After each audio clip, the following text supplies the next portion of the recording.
Patuloy na ang pag-angat ng nooy matamlay na karir ni NLEX big man Rabah Al-Hussaini ng NLEX. Isa si Al-Hussaini sa mga sasandalan na big man ni Coach Yeng Guiao sa upcoming Governor's Cup na magbubukas na ngayong July 19. May report si Dennis Principe.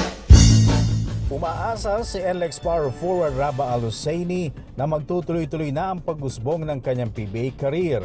Aminado ang 2011 Rookie of the Year na maraming siyang pagkukulang sa unang mga taon nito sa PBA, bagay na nais siyang bawiin ngayon naglalaro na siya sa Road Warriors.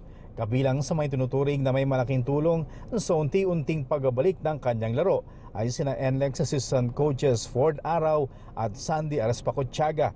Kaya naman ganoon na lamang ang pagiging positibo ni Al-Hussaini na magiging maganda ang kanyang Governor's Cup campaign na magsisimula ngayong July 19. Sila yung mga nagpapaalala sa akin, ito yung mga ginagawa mo noon, ganyan-ganyan, pati mo ginagawa ulit. Para, nga no, nakalimutan ko na.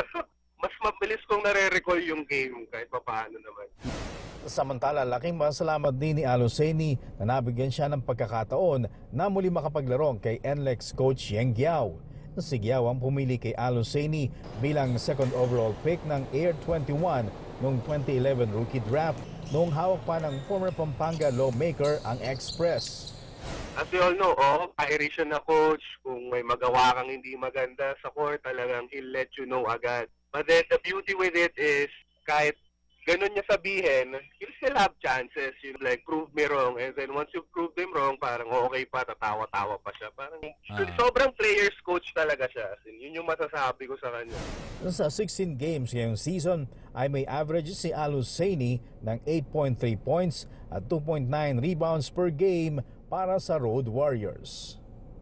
Dennis Principe, PTV Sports.